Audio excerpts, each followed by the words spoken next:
네, 여러분 안녕하세요. 2023년 5월 3일 수요일 노영희의 뉴스 인사이다 시작하겠습니다.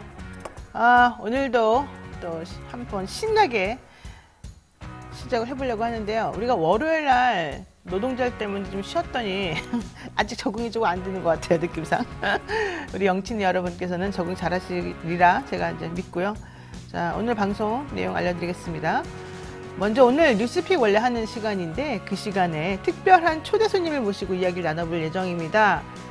요즘 이제 노무현 서거 14주기 지금 맞이하는 타임이거든요. 그래서 노무현 재단에서 관련된 활동을 많이 하고 있는데요. 사무총장님이시죠. 모시고 한번 조수진 변호사 모시고 이야기 한번 나눠볼까 합니다. 그리고 대담한 대담 시간에는요. 수요일의 남자 최진봉 교수와 함께 정치 현안 짚어보는 시간 갖고요. 마지막으로 배포의 촉 시간에는 또 여러분의 우리 터줏대감 배상훈 프로파일러와 함께 최근에 논란이 되고 있는 이 신대방 팸. 정말 이 청소년들을 이런 식으로 이용해 먹는 이 가족의 정이 그리운 이 사람들을 이런 식으로 망가뜨리는 나쁜 집단들 한번 그 사건 어떻게 벌어지고 있는지 자세히 한번 짚어보도록 하겠습니다. 자, 생방송 중에 궁금하신 점이 있으면 언제든지 댓글로 남겨주시기 바라고요. 노영희의 뉴스 인사이다 본격적으로 한번 시작해 보겠습니다.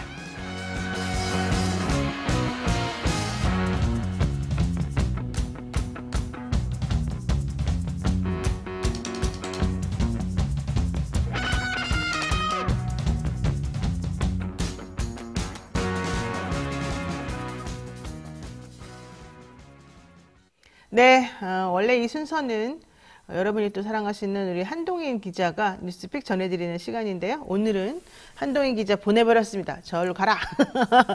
대신에 더 여러분들께 뜻깊은 그런 코너를 아주 스페셜하게 마련했습니다. 특별한 초대 손님을 모시고 해마다 5월이 되면 떠오르는 이분, 5월 23일 서거하신 노무현 전 대통령 생각나시죠? 요즘 같은 때 더 그리워지는 분위기도 합니다. 더구나 올해는 참여정부가 출범한 지 20년이 되는 그런 20주년이 되는 해인데요. 그래서 이번에 저희 뉴스 인사이다 제작자들이 스페셜 기획으로 노무현 2023이라는 이런 대담 프로그램을 만들었습니다. 어떤 프로그램인지 기획 의도는 무엇인지 노무현 2023 진행을 맡고 있는 우리 조수진 변호사님 모시고 이야기 한번 나눠보도록 하겠습니다. 조 변호사님 어서 오십시오. 네, 변호사님 안녕하세요. 네.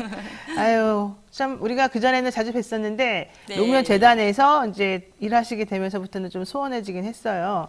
우선 뉴스 인사이다 시청자들에게 간단히 본인 소개 좀 해주세요. 네, 노영희의 뉴스 인사이다 시청자 여러분 만나뵈서 반갑습니다. 저는 조수진 변호사라고 하고요. 노무현 재단에서 비상임 이사 맡고 있습니다. 우리 사이다 노영희 변호사님 다시 뵈서 너무 반갑고 그리고 그 노무현 재단 공식 유튜브 알릴레오 북스 그 책 토론 방송 제가 진행 맡고 있는데요. 예. 그것도 그 프로그램도 많이 좀 시청 부탁드리겠습니다. 우리 프로그램 홍보를 갑자기. 좋아요.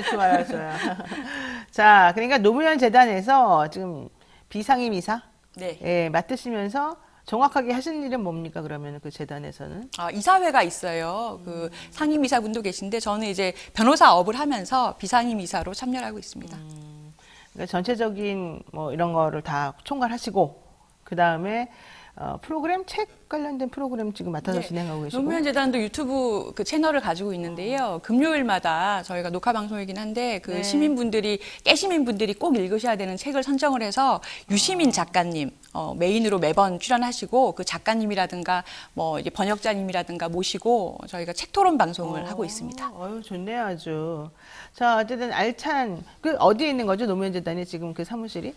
지금 안국역 창덕궁 주변에 새로 저희가 지어서 카페도 있고요. 여러분들 주말에 놀러 오시면 너무 좋은 장소에 있습니다. 요새 날씨 좋으니까 많이 놀러 오시고 너무 홍보를 하는데요. 괜찮아요. 네, 주차는 옆에 있는 공영 주차장 이용하시는 게 좋습니다. 기계식 주차장이 있긴 한데 좀 불편하니까 그냥 그 길거리다가 되는 그게 있어요. 와보셨군요. 네, 저도 거기 몇 번 갔었습니다. 자, 바로 본론으로 한번 들어가 보도록 하겠습니다. 우선 노무현 2023이라고 하는 지금 행사를 기획하고 계시지 않습니까? 네. 이게 뭡니까? 뉴스토마토에서 먼저 기획을 해서 제안을 주셨고요.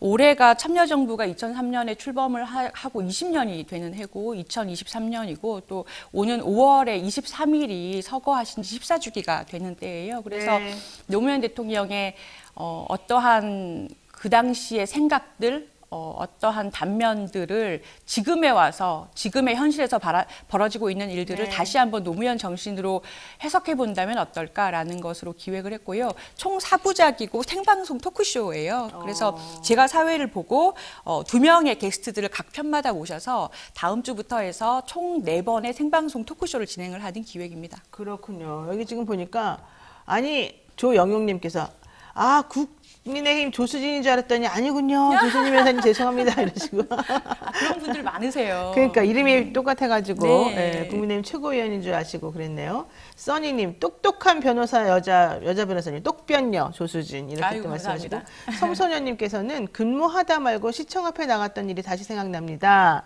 또 많은 분들이 알릴레오 뭐 예전보다는 조금 열기가 좀 덜하긴 했습니다만 여전히 좋아합니다. 뭐 이런 얘기 많이 주십니다. 자, 노무현 2023이라고 하는 것은 참여정부 출범 20주년을 기념하여 노무현 대통령의 생각과 정책, 시대정신 이런 것들을 한번 시민들과 나눠보고 한번 좀 더 퍼뜨려보자 이런 취지로 만들어진 것 같습니다. 자, 그렇다면은 우리가 지금 사실은 참 이상하긴 이상해요. 우리가 역대 대통령들이 많았었는데요. 그 대통령들을 다 우리가 기억하고 그분들의 얘기를 계속 해마다 하고 그런 건 아니거든요. 네.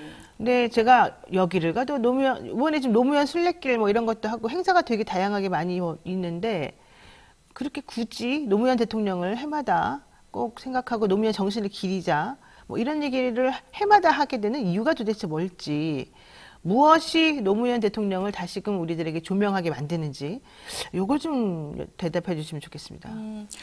요즘 답답하신 분들 많을 거예요. 맨날 답답해하죠. 예, 이유는 네. 아시죠. 네. 예, 그 원인이 있으시잖아요. 네, 근데 네. 제가 얼마 전에 저도 답답한 마음이 들고 정말 참 어른을 만나고 싶다.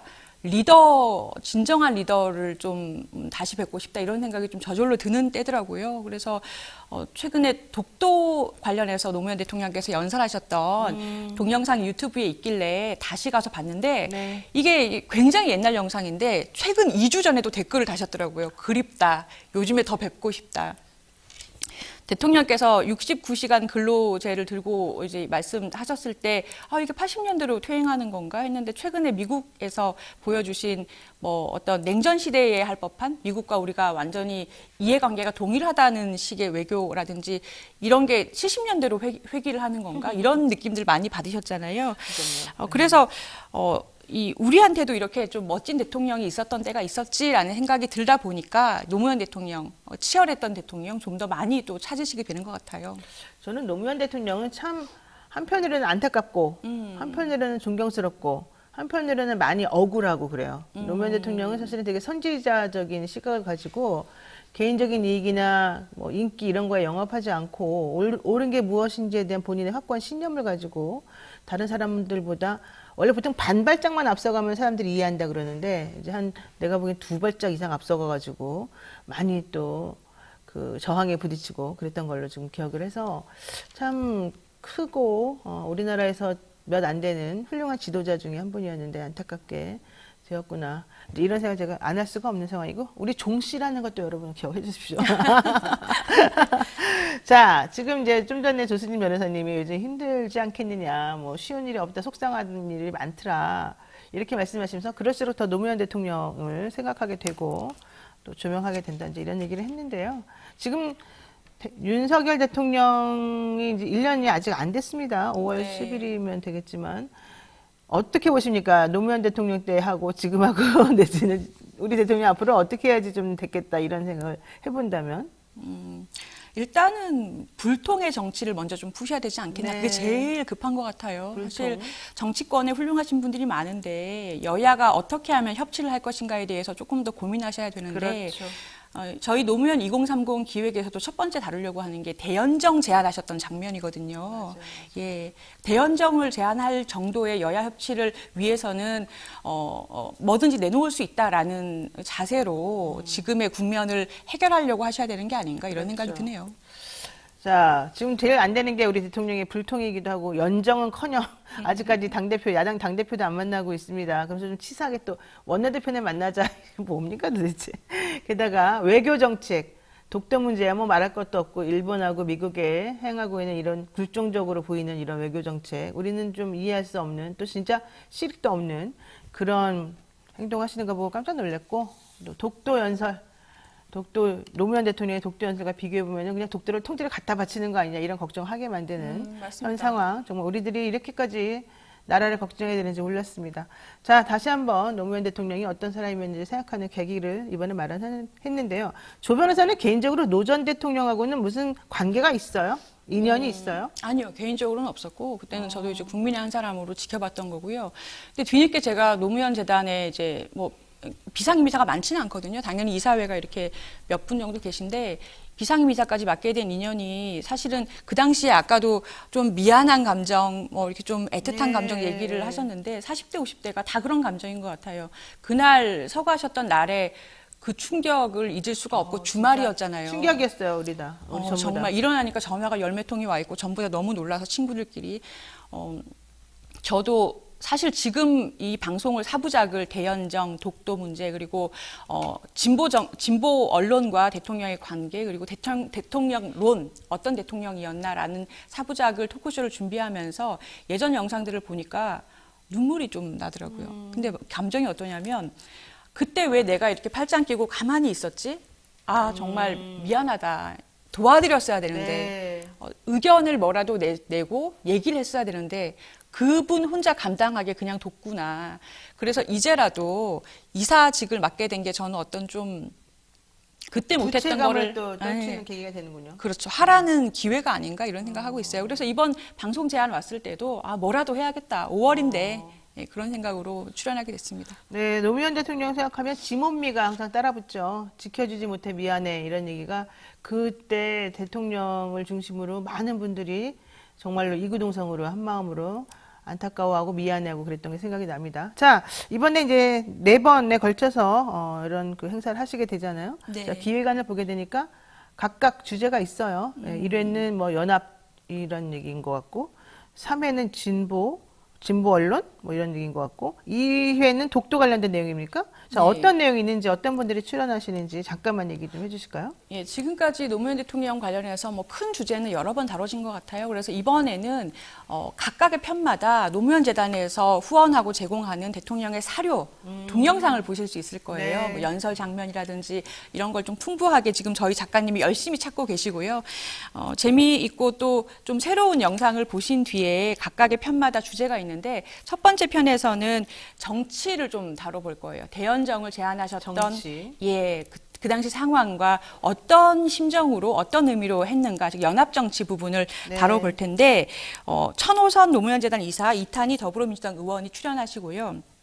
두 번째 토크쇼에서는 외교안보 문제를 독도라는 키워드로 한번 풀어볼 텐데요. 노무현 대통령의 외교안보와 세계 질서에 대한 생각이 이 독도라는 키워드에 압축됐다라고 봐서 지금의 현실을 노무현 대통령께서 오셨다면 어떻게 지금의 외교안보 문제를 바라보고 얘기했을까라는 관점에서 문정인 연세대 명예교수님 그리고 황박열 뉴스토마토 외교안보 전문 선임 기자님 출연하실 예정이에요. 네. 그리고 세 번째 편에서는 언론 분야인데요.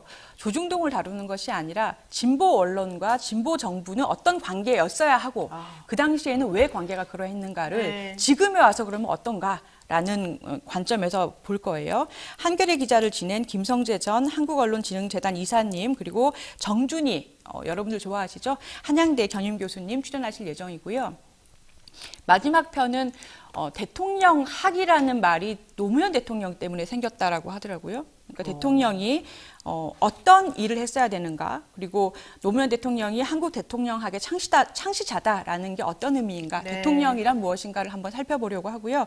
노무현 재단의 윤태영 이사님 그리고 강원국 작가님 출연하실 예정입니다. 네, 뭐 얘기만 들어도 정말 저도 꼭 가보고 싶다 이런 생각이 드는데 특히 저는 귀에 꽂히는 게 이 연합정치 부분하고 이 언론과 이 정치를 좀 연결시켜서 얘기해보는 세 번째 주제 이런 것들이 네. 매우 중요한 것 같습니다. 왜냐하면 결국 사람들은 언론을 통해서 많은 것들을 받아들이기 때문에 그 언론이 제대로 서지 않으면은 왜곡된 정보들로 인해서 정보 전달이 제대로 안 되고 정말 이 나라에 오히려 좀 손해가 되는 그런 일을 하게 되거든요. 그래서 특히 언론과의 관계나 이런 것들 설정이 좀 중요한 것 같아서 그 부분 특히 그리고 언론한테 공격을 많이 당했었잖아요. 그때 당시에 노무현 전 대통령이. 그렇죠. 그런 부분만 생각하면 또 좀 안타깝습니다. 자, 어쨌든 이번에 네 번에 걸친 이 행사 정말 잘 기획이 됐고 잘 되기를 또 지금 바라는 마음인데요. 이게 좀 현 정권을 저격하는 거다 이런 식으로 받아들일 수도 있겠어요. 요즘에 이 여당 쪽의 인사들이 특히 이런 데 민감하던데. 아니, 그 자연스럽게 그렇게 보실 것 같아요. 그런데 저희가 무슨 현실 비판하는 그런 기획은 아니고요. 노무현 대통령의 생각이라는 그 틀을 가지고 지금 현실 문제를 푼다면 네. 어떻게 풀어야 하는가를 조망하는 프로그램으로 보시면 되겠습니다. 알겠습니다. 아주 깔끔하네요. 자, 이번 프로그램 뉴스토마토 유튜브 채널에서 라이브로 진행하지 않습니까? 네, 맞습니다. 첫 방송 언제일까요? 5월 8일 저녁 6시 30분이고요. 저희가 댓글도 열어놓고 있을 거니까 많은 참여 그리고 시청 부탁드리겠습니다. 그러니까 라이브로 진행을 하실 거고요. 네, 맞습니다. 어버이날 6시 30분에 진행하고 이후 방송은 뉴스토마토 커뮤니티 그리고 노무현 재단 홈페이지를 통해서 또 공지를 해서 언제 할 거다 알려주신다는 거죠. 예, 부모님과 같이 보시면 됩니다. 아, 예. 그러네요, 진짜. 네. 자, 라이브 하는 동안에 댓글로 참여가 가능하다고 하니까 주변에서한테 여쭤보고 싶은 거 혹은 노무현 전 대통령에 대한 모든 것 궁금하신 건 언제든지 상호적으로 커뮤니케이션 하셔가지고 이번에도 한번 알찬 시간을 보내시기 바라겠습니다. 네, 오늘 말씀 여기까지 들어야 될 것 같습니다. 지금까지 뉴스토마토 스페셜 노무현 2023 진행을 맡은 조수진 변호사와 함께 얘기 나눴습니다. 고맙습니다. 예, 감사합니다. 네, 여러분 잠시 후 저는 대담한 대담으로 돌아오겠습니다.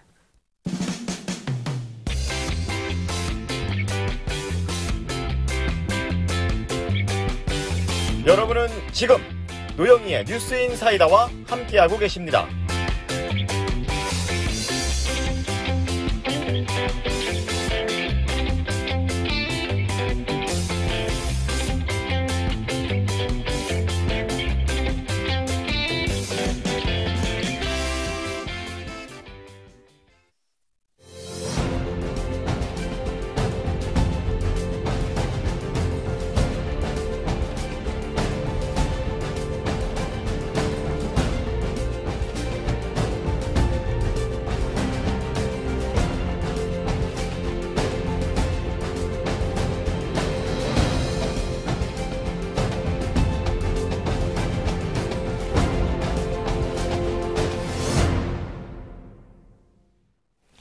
네, 노무현재단에서 비상임이사로 활동하고 있는 조수진 변호사가 이번 행사에 대해서 설명을 하고 가셨는데요.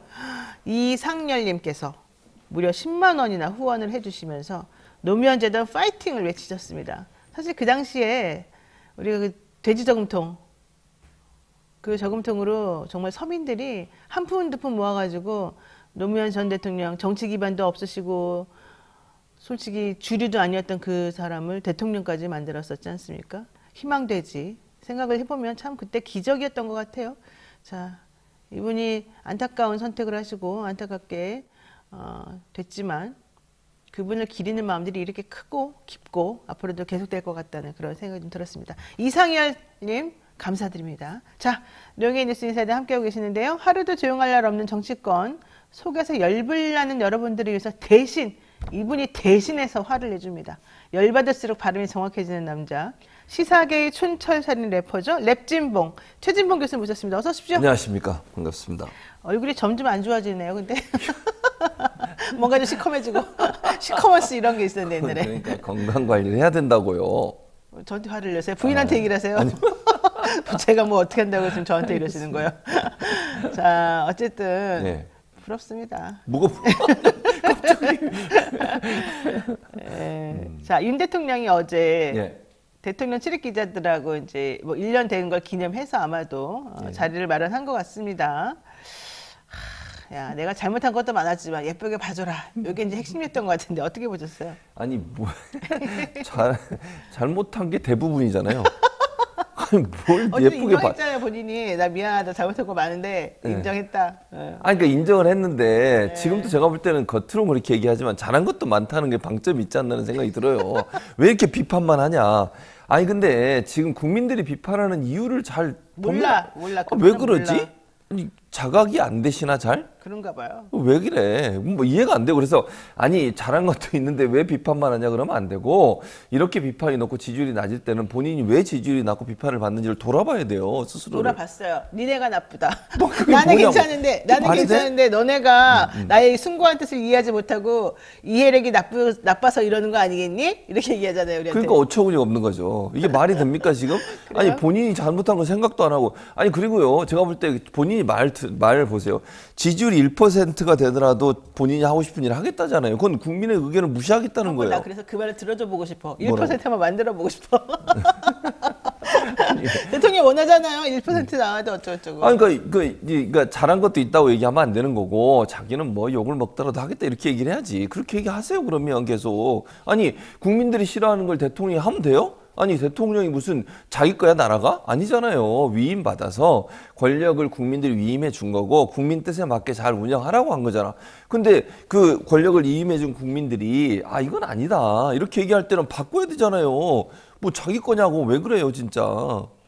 자, 게다가 어제 대통령은 이런 얘기도 했습니다. 한미 정상회담 결과에 불만을 표시한 중국을 향해서 아니 대북 제재에 동참도 안 하면서 우리 보고 어쩌라는 거냐. 우리는 선택 여지가 없다 이러면서 중국 정부가 대북 제재에 동참하지 않는 것은 매우 나쁘다 이런 얘기를 했습니다.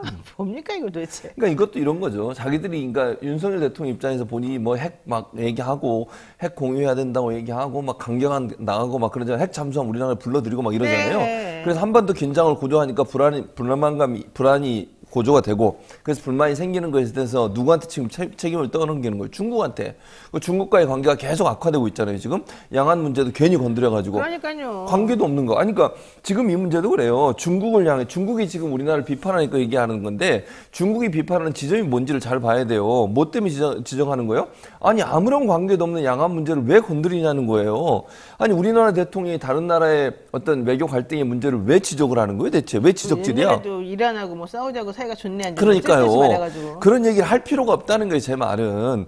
그냥 이 문제는 자기들끼리 알아서 해결하라고 하고 네. 우리는 우리 문제에 집중을 해야 되잖아요. 근데 중국이 지금 화를 내는 부분이 왜 남의 나라 외교 문제에 네가 왜 참견해? 라고 그렇지. 하는 부분인데 그걸 얘기 안 하고 북한을 왜 제대로 안 했어요? 이렇게 얘기를 하는 거잖아요. 이게 말이 안 맞는 거예요. 앞뒤가.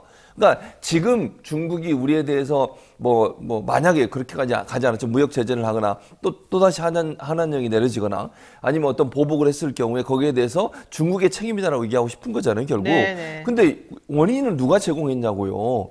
뭐 저는 중국을 지지하고 뭐 지원하고 이런 문제가 아니에요. 괜히 쓸데없이 긁어서 부스럼을 만든 사람이 누구냐 하는 부분이에요. 그런 얘기를 할 필요가 없는데 쓸데없는 얘기를 하고 또 미국 가서 또 똑같은 얘기 했잖아요. 힘에 의해서 현상 변경을 하는 것에 대해서. 아니 그러니까 자 좋아요. 만약에 중국이 대만을 침공하면 그땐 비판해도 돼요. 저는 그렇다고 봐요. 근데 그런 일이 일어나지도 않았잖아요, 지금. 그렇죠. 근데 왜 미리부터 나서가지고 그러면 내가 가만히 있지 않겠다는 투에 그런 뉘앙스의 말을 할 필요가 없는 거잖아. 아니, 게다가 원래 중국은 북한을 원래 좀 이렇게 따독따독하면서 예. 이렇게 바깥에 세계에 위협이 되는 행동을 하지 못하도록 하는 그렇게 역할을 하는 많이 거죠. 그동안 해왔잖아요. 근데 이제 그런 거는 신경 안 쓰고 야, 너 왜 북한을 한 구석으로 모는 우리들의 행동에 동참하지 않아? 이제 이러면서 지금 화를 내고 있는 건데. 그렇죠. 이게 바로 홀로 걸어서님이 이렇게 말하네요. 미국은 우상숭배, 중국은 자국민 대하듯. 그러니까 중국을 대한민국 대하듯 하고 있다. 이거 되게 의미 있는 말 아닙니까? 압수수색 합니까? 중국. 그러니까 중국은 우리나라 대한민국 대통령이 우리나라 국민 대하듯이 이렇게 압수수색. 홀대하고 설득 안 하고 군림하려고 들고 이제 이런 얘기겠죠. 어쨌든 참 특이한 상황인 건 맞고요. 네. 신인식님께서 이런 말씀도 하시네요. 민주당은 쌀 가격 폭락을 막기 위해서 양곡관리법을 통과시켰는데 대통령의 거부권 행사로 2차 표결 때 부결이 됐지 않습니까? 그렇죠. 그러니까 대통령이 박수치며 환호했다는 얘기를 들었습니다. 도대체 국민의힘당은 농민의 눈물을 안 닦아주고 우리 대통령은 누구를 위해서 대통령 하는 거냐. 이거 되게 이상합니다. 이제 이런 얘기를 하고 계세요. 그러니까 대통령의 인식이나 대통령이 지향하는 바가 이런 농민이나 우리 국민 일반에게 지금 쏠려 있는 것이 아니라 잘 사는 저쪽 나라의 저런 사람들을 위해서 쏠려 있는 거 아니냐. 이게 어떻게 된 일이냐. 이제 이런 얘기를 물어보시는 거네요. 심지어 우리나라 내에서도요. 네. 법인세는 깎아주잖아요. 그렇죠. 그리고 이거 뭐 유류 올라가는 기름값 올라가는 거, 할증 가스비 올라가는 거 이런 거는 전 신경도 안 써요. 네. 전기세도 산업용은 깎아줘요. 아니, 뭐냐고요, 그리고 대체. 가스료도 막 올려놨는데 또 자기네 임원들끼리는 30%막또 연봉 올리고. 올려주고. 네. 네. 그게 뭐 하는 짓이에요. 우리 아주 가스비 전기료 때문에 죽을 것 같아요, 솔직히. 아, 진짜. 자, 어제 또 기자단하고 만났을 때 그런 얘기 했습니다. 예. 도어 스태핑 중단에 대해서 용산에 있는 수석과 비서관들이 질문 공세에 시달린다. 나 대신에.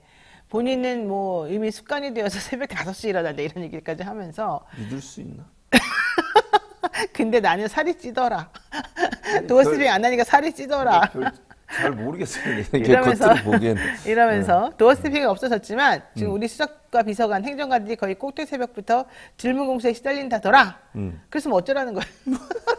자기가 해 그러면 다시 하면 되잖아요. 아니 예를 들어서 만약에 진짜 수석과 비서관들이 좀 안타까우면 본인이 다시 시작하면 되잖아요.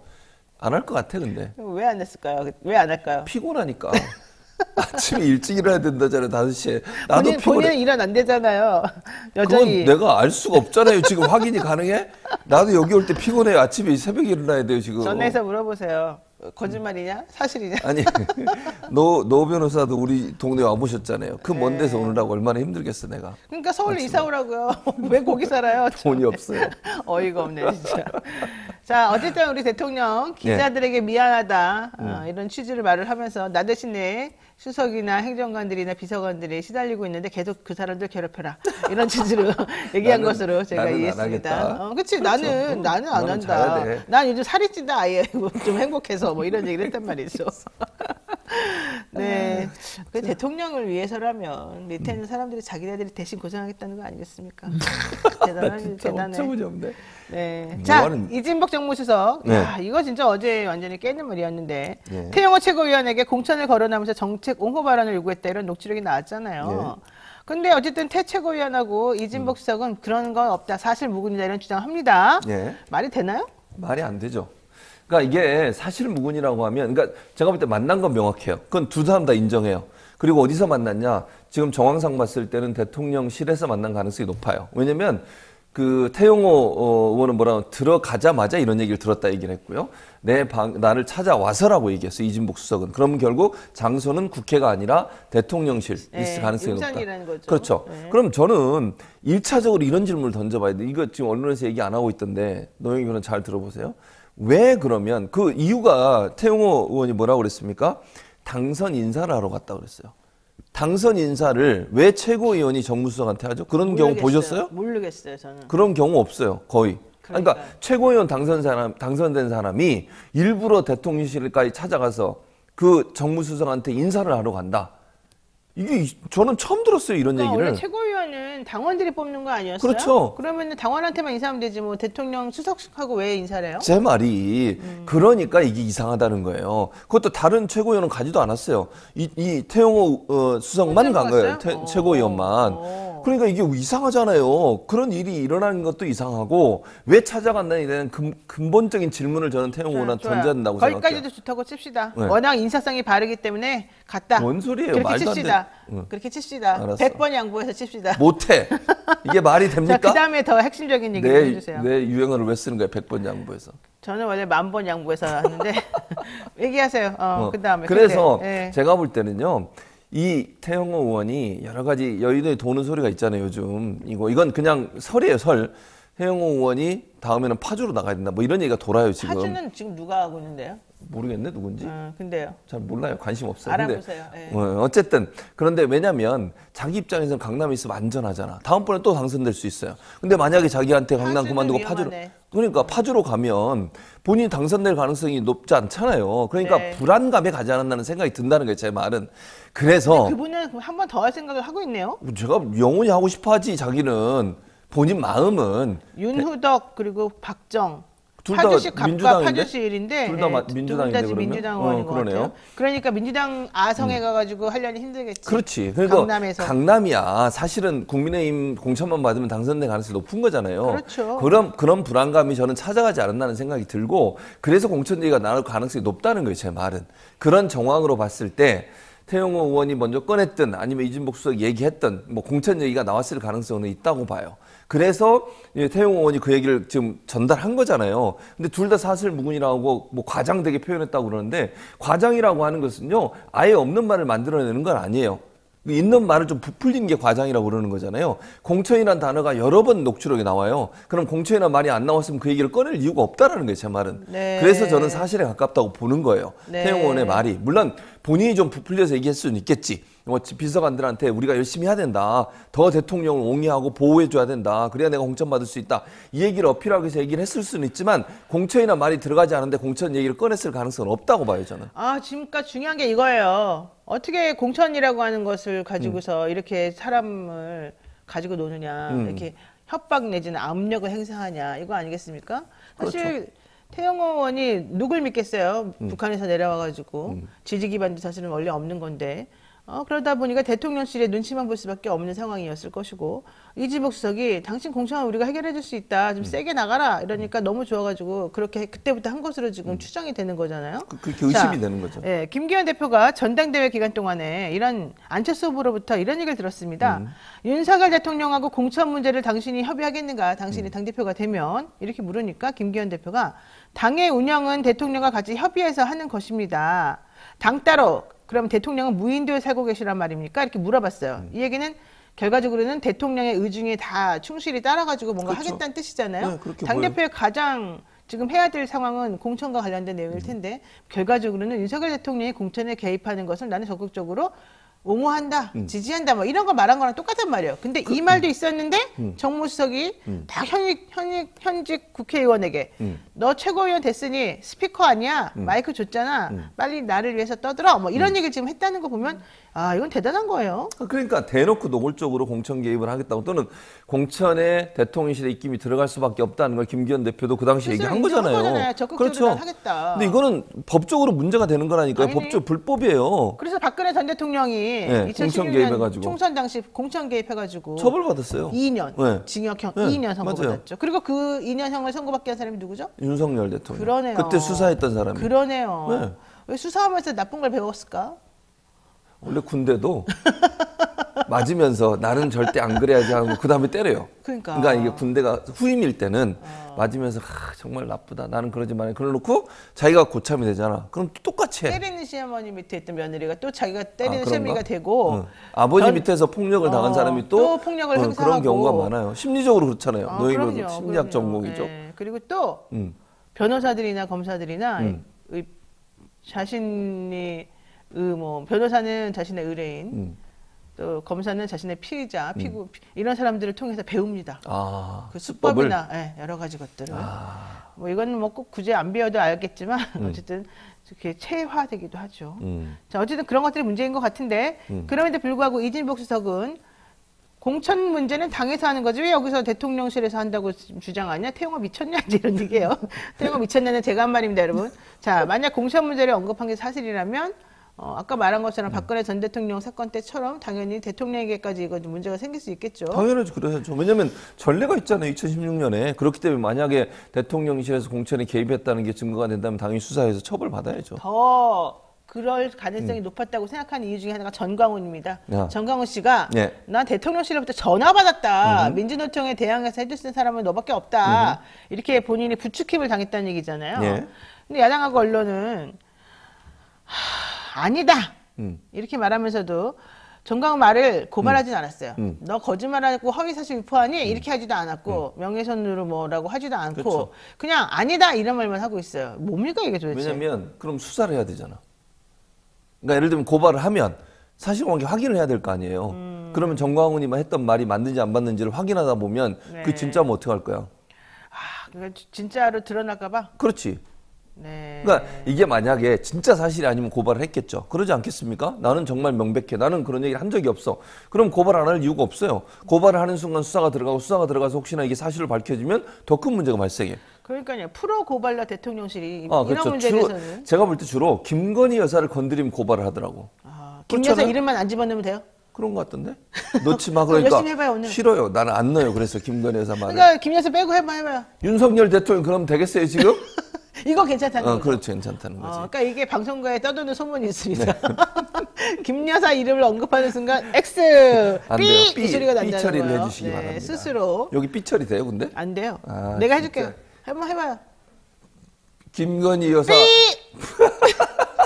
잘하네. 다시 해봐요. 아주 이 집 맛집이래. 삐 맛집. 다시 해봐요. 김건희 여사님은 이런 부분에 있어서 이렇게 뭐 왜 안 하는 거야 지금? 망가졌어요. B 소리가 망가졌습니다. 아, 네. 네. 못해. 불안해 이래서 죽겠네. 이제 잡혀가는 거군요. 망가진 삐 소리 때문에. 아이고 참. 정강은 목사는 어쨌든 이랬는데요. 아유 어제 또 시끄러운 일이 있었습니다. 뭡니까? 국민의힘 공정미디어위원회. 공정 비디오. 뭐 MBC 제3노조 전혀 공정한 것 같지 않은데 MBC 제3노조랑 같이 뭐 분석을 해봤다는 거예요. KBS 1프로그램 5곳에 나온 출연진 중에 야권 성향 인사가 여권 성향 인사보다 7배가 많다. 아 여기 제가 다행히 안 꼈잖아요. 저도 없습니다. 재판 가느라고. 저는 잘렸습니다. 나 그날 대전 재판 진짜. 가느라고 방송을 그러니까 하는 원래 셨거든? 출연을 하는데. 24일부터 28일까지 분석했는데 그때 빠졌어. 내가 고양이가. 주진우 라이브에 원래 출석해야 되는데 빠졌는데 이제 이 저는 말하고 주진우 나면 라이브에서 잘렸습니다. 나 이 말하고 나면 또 잘릴지도 몰라 이제. 아니 근데 너무 저는 억울한 게 제가 김병민하고 둘이 출연했거든요. 네. 김병민 안 자르고 저만 잘라요. 그러니까. 박성중 의원의 말이 맞지 않아 지금. 아니 보세요. 여기 무슨 뭐 여권 인사보다 야권 인사가 많다고 하는데 저만 또 이제 잘렸다고요. 사과를 가지고 또 계속 김병민 얘기하는군요. 아니 그러니까 저 잘렸다. 말은 이 말이 틀렸다는 걸 얘기하려고 그러는 거예요. 알았어요. 아니 그러니까 여권 인사는 살려두고 야권 인사만 잘랐다고 저를. 하나 더 말해줄까요? 뭐?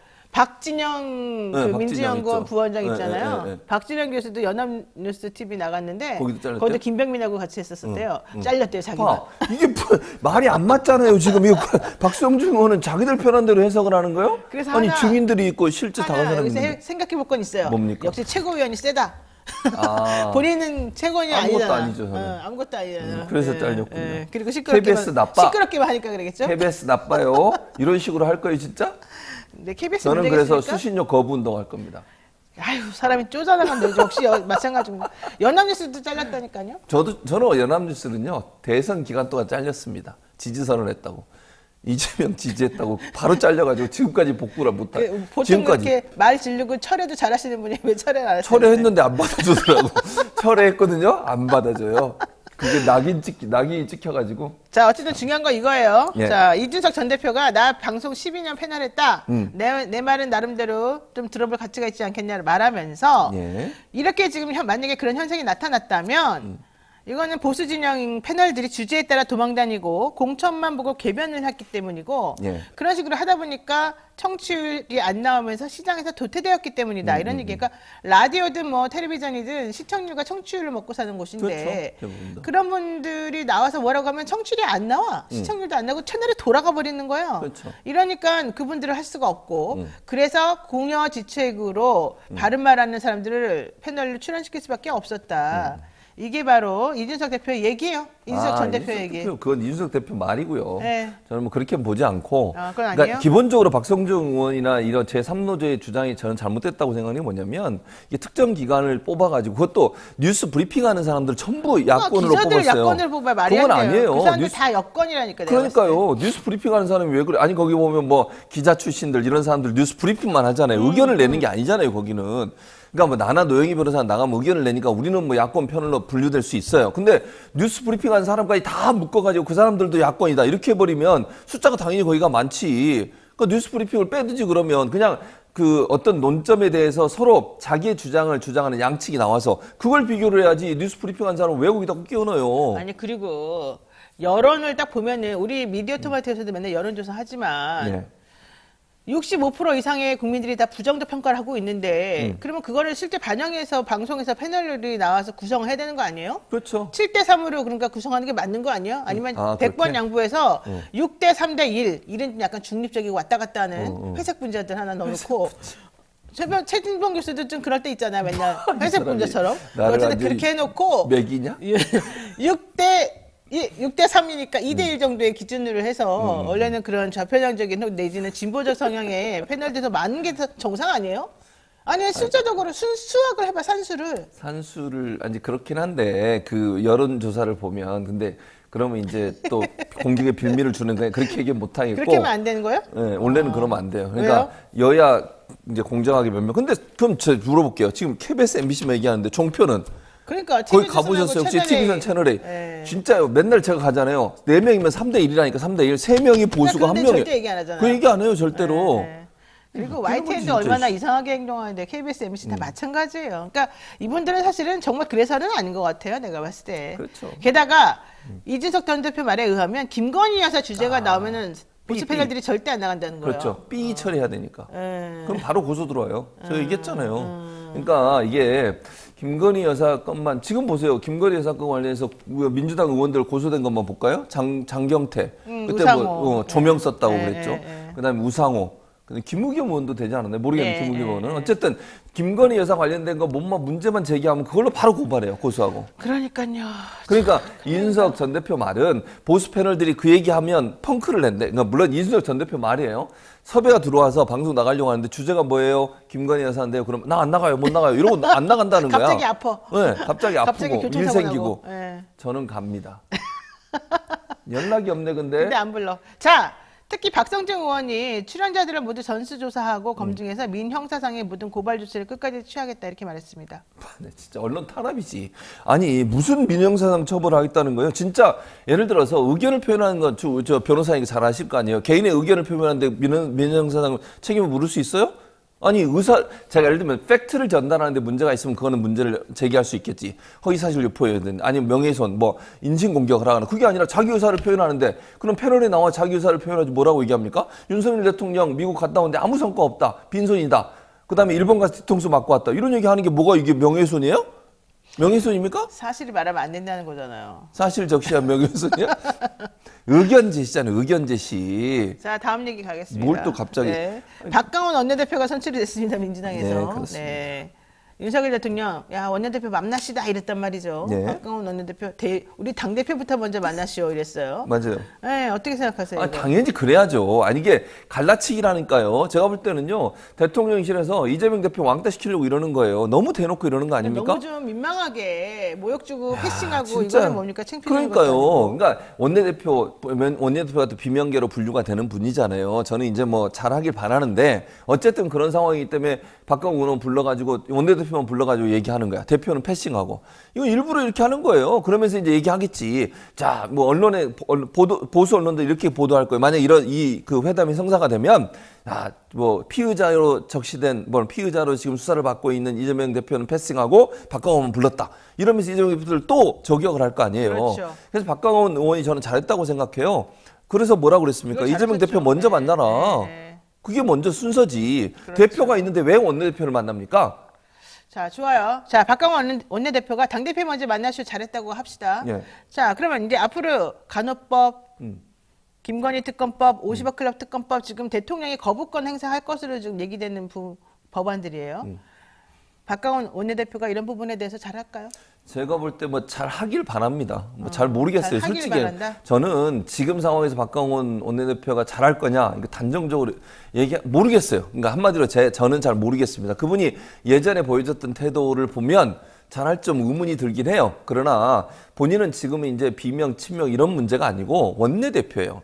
야당의 원내대표는 강한 투쟁력을 보여줘야 됩니다. 지금 현재 이 여당이 잘하고 있습니까? 대통령의 네. 지지율이 어떻게 된 상태입니까, 지금? 이렇게 여당이 제대로 하지 못하고 국민의 뜻에 반하게 행동하고 있는 대통령실에 대해서 각을 세우지 않는 원내대표라면 그건 야당의 원내대표 자격이 없어요. 네. 저는 그래서 잘 하기를 바라요. 알겠습니다.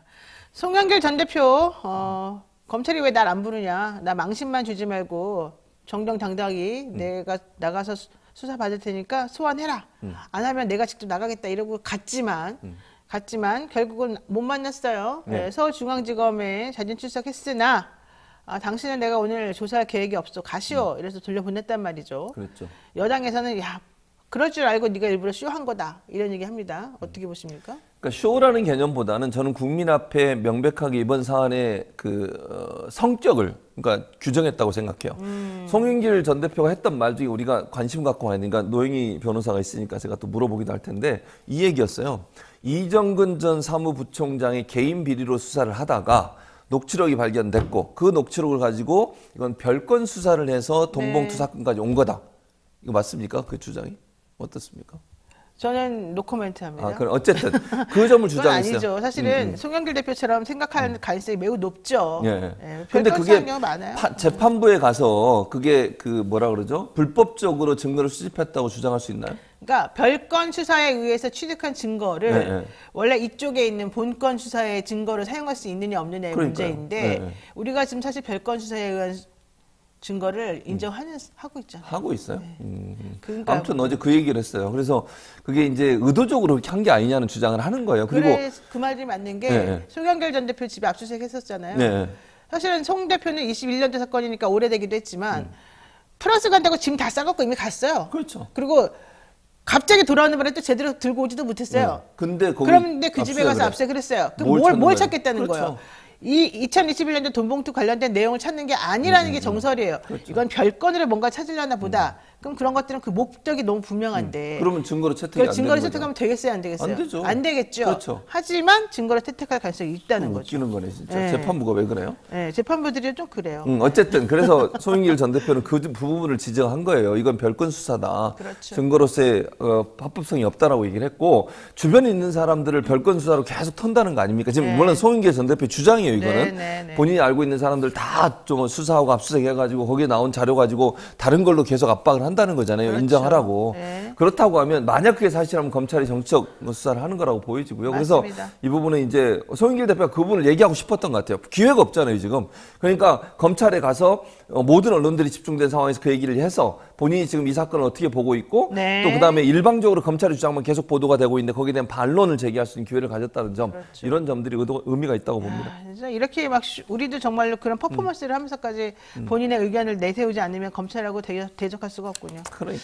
네, 오늘 여기까지 해야 될 것 같습니다. 최진모 성공회대 교수와 함께 대담 나눠봤습니다. 오늘 말씀 고맙습니다. 감사합니다. 네, 잠시 기다리시면 베프의 촉으로 돌아오겠습니다.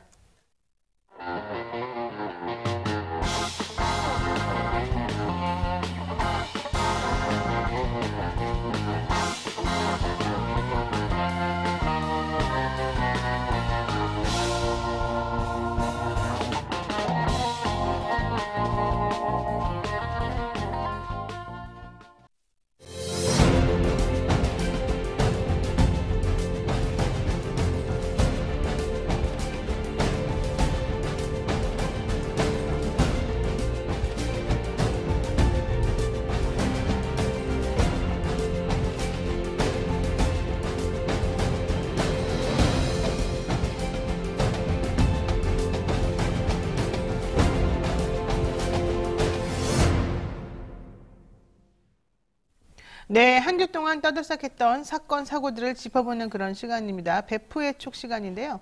최근 서울 강남의 한 빌딩에서 10대 청소년이 투신하는 과정을 SNS로 생중계하는 사건이 일어났습니다. 근데 이 사건의 배경으로 온라인 성착취가 있었다는 옛날에 그 N번방 사건 이런 걸 말하는 것 같은데요. 그런 의혹이 제기가 됐고요. 이른바 신대방 팸이라고 불리는 이들이 10대 여성 청소년들을 꿰어내서 성착취를 해왔다는 의혹도 같이 나오고 있습니다.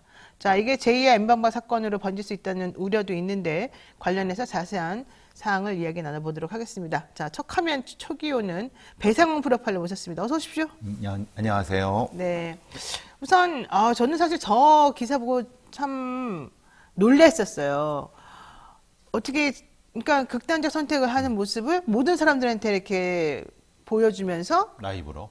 보여주면서 결과적으로는 성공한 거잖아요. 그 행위에. 근데 그거를 보는 사람들은 무슨 충격을 받았을까? 또 왜 그 사람들은 그렇게 행동했을까? 이해가 안 가더라고요. 자, 이거 왜 그런 겁니까, 일단?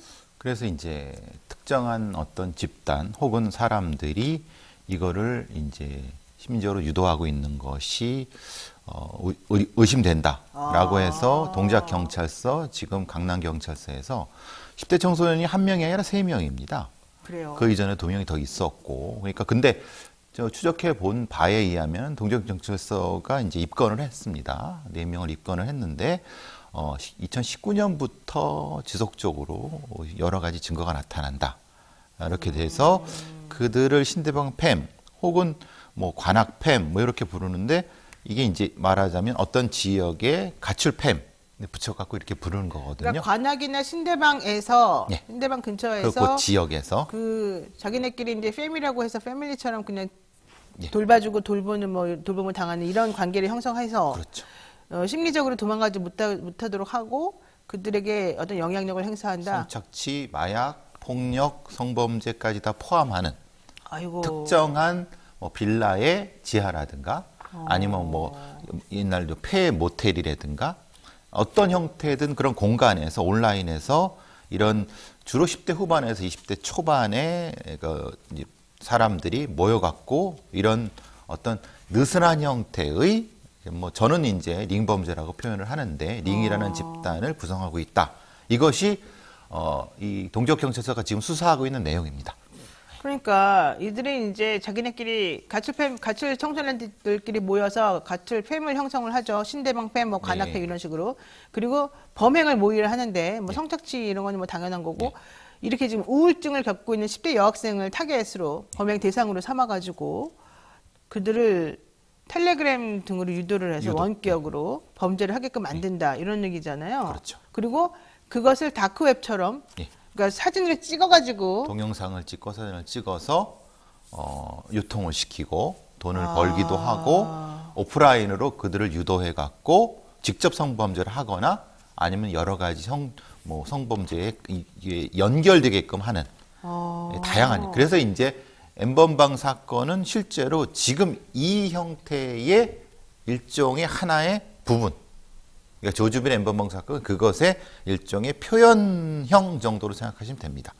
그러니까 남이 자살하는 거를 사진 찍거나 예. 뭐 하는 걸 사진 찍거나 이제 이렇게 해서 필름을 만들어 가지고 그런 것만 원하는 사람들에게 비밀리에 공유시켜주고 다크웹에 그런 사이트들이 그런 게 있는 예, 거죠. 예, 이게 지금 예전에는 사실 우리가 영화에서만 그런 걸 봤었단 말인데 그렇죠. 그게 이제 지금 현실에서도 일어나고 있다는 거예요. 예전에는 아시다시피 이제 스너필름이라고 스너필름. 동유럽에서 이 강제로 납치된 여성들, 어린 아이들을 러시아나 동유럽 쪽에서 많이 유통을 시켰다고 하는데 실제로는 그렇게 되지 않습니다. 지금은 완전히 다른 방식으로 지금 이런 형태로 제작하고 유통하는 방식입니다. 아이고. 방식 자체가 완전히 바뀌었고 어머나. 미국의 FBI에서도 동유럽이 타겟이 아니라 이제는 동남아 그리고 지금 말하는 우리나라 같이 이런 데에서도 이렇게 주목도가 바뀐 거죠.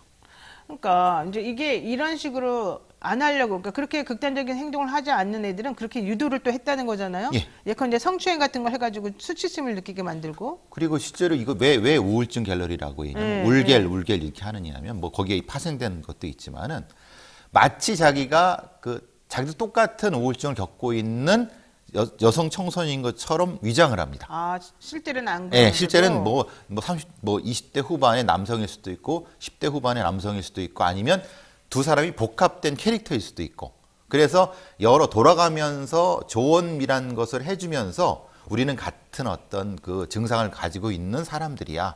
내가 널 도와줄게라고 하면서 특정한 어떤 커뮤니티나 사이트로 이동하기 위해서 거기서 이제 다양한 형태의 가스라이팅이 진행이 되고 그 가스라이팅이 진행 과정에서 어떤 약 먹어봐. 마약에 섞어 있는 거 요거 봐. 요거 괜찮아. 우울증에 좋아. 그리고 어떻게 해봐. 뭐 말하자면 이렇게 이제 실제로 뭘 찍고 그러면 이게 기분이 좋아져. 이렇게 하면서 가스라이팅에 그걸 다 찍게 만드는 겁니다.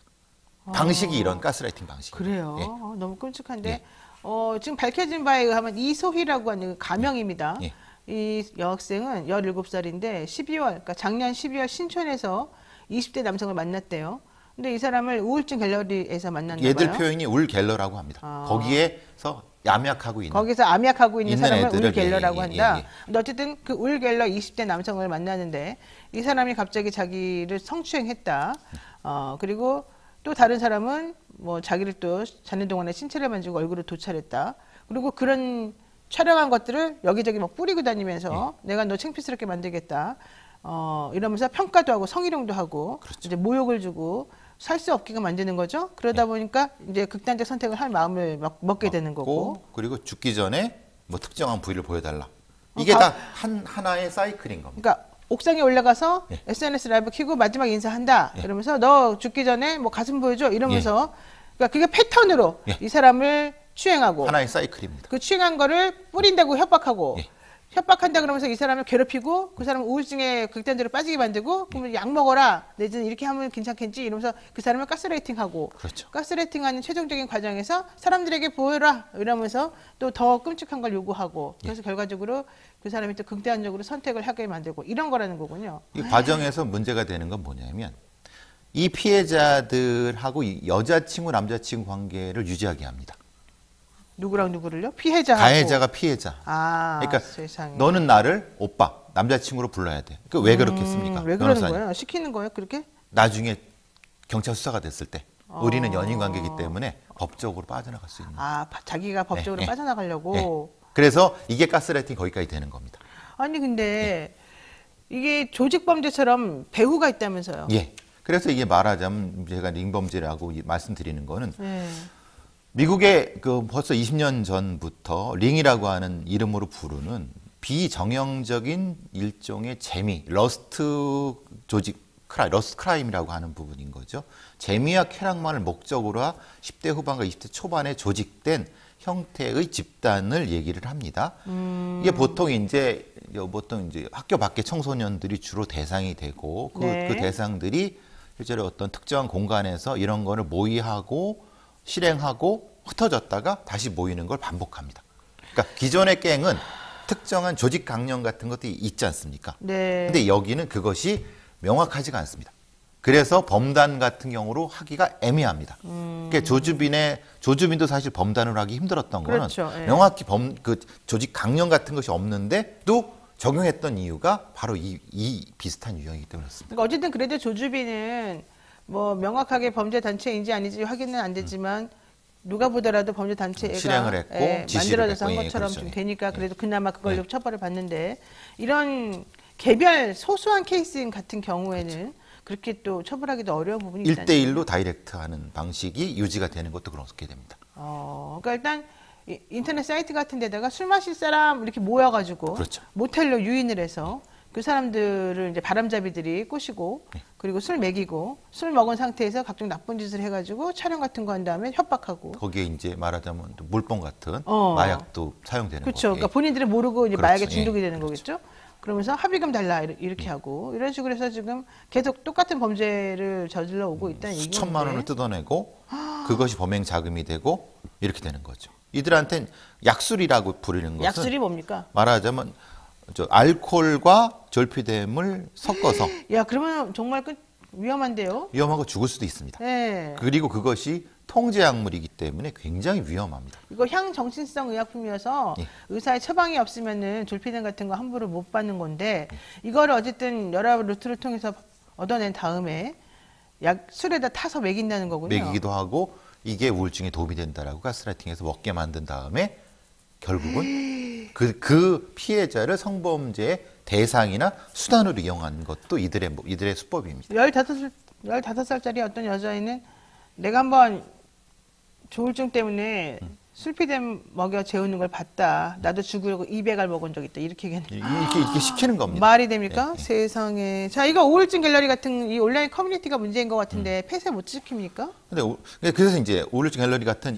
DC 인사드에 대해 이거를 얘기했는데 본인들은 철저하게 아니라고 모니터링을 그랬죠. 하겠다. 자기네들은 관련이 없다. 거기에 쓰는 사람들이 문제다라고 하는데 실제로 그건 이제 우울증 갤러리 자체가 문제보다는 이 우울증 갤러리를 만약에 없앤다고 하더라도 다른 쪽으로 이동할 가능성이 있습니다. 그렇군요. 그리고 거기 위험이 감지되면은 바로 이동을 하고 이게 어떤 지금 중앙일보 기자라고 좀 얘기되는 네. 기자가 한번 위장으로 무엇을 올렸는데 취재하려고 한번 취재하려고 해봤어요? 올렸는데 네, 오히려 그것이 이제 모니터링돼서 사라지는 것보다 거기에 범죄로 접근하는 속도가 더 빠릅니다. 그러니까 한 1분 내에 다다다닥 해갖고 빠져버리고 네. 예. 그리고 실제로 이제 모니터링에서 이것을 그 글을 삭제하는 시간은 2분, 3분.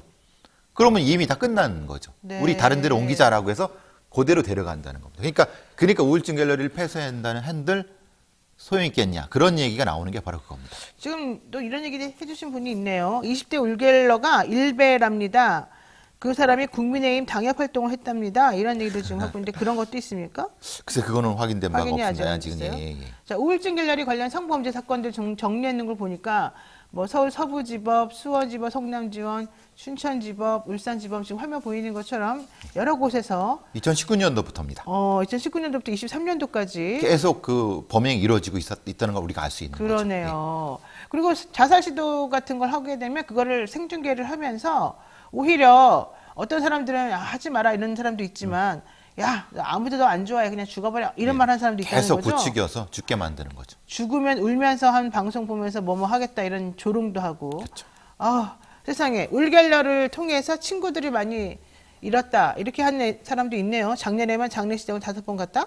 그러면 여기를 통해 가지고 자살 시도를 하고 성공한 사람들이 그만큼 많다는 거네요. 그렇죠. 이걸 성공이라고 표현하기 그렇지만 희생당했다고 표현이 맞겠죠. 예, 예. 아 정말 너무 끔찍합니다.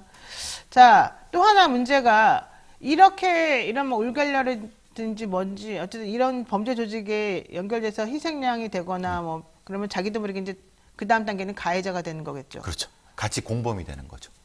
아 그러면 지금 2심에서 무기징역 선고받은 사람 중에 하나가 계곡살인 사건 이은혜 씨잖아요. 네. 그 사람도 이러는 거예요? 초기의 그러면? 모습이 그랬을 가능성이 높습니다. 아. 이은혜도 중학교 때부터 해서 고등학교 때의 이 모습이었을 가능성이 높습니다.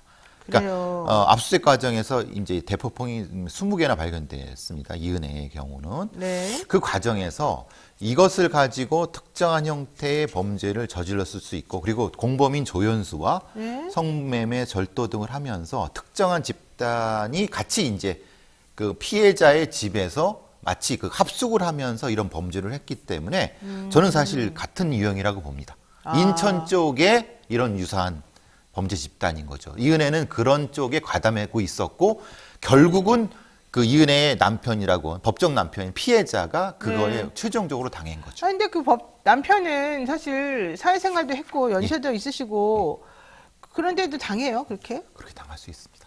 그래요? 예, 그런 경우도 여러 보입니다. 그러니까 단지 청소년만 당할 수 있는 게 아닙니다. 그러니까 이은혜는 중학교를 중퇴하고 가출해서 10대 시절부터 성매매, 절도, 사기 등 온갖 범죄를 저질렀는데 전문가들은 이은혜가 어려서부터 범죄에 노출되는 과정에서 주변 모든 사람들을 도구로 이용할 수 있는 수단으로 대하는 방식이 굳어졌을 것이다. 이렇게 분석했다는 것입니다. 그래서 재판부에서 네. 요번 이은혜 사건의 재판부에서도 여기 가스라이팅에 의한 직접 살인이 아니라고 판결한 것도 말씀하신 그 남편이 실제로는 완전히 가스라이팅 된 게 아닌 상태일 가능성이 높다. 그래요, 솔직히. 예, 그래서 이제 그건 무죄가 됐죠. 예, 예. 그러니까 이제 그런 부분들은 쉽게 인정되지 못해요. 못해 우리나라 보면 그렇습니다. 상대방이 예. 청소년이거나 그러면 또 인정이 되는데 지금 그 피해자는 성인 남성이지 그렇죠. 않습니까?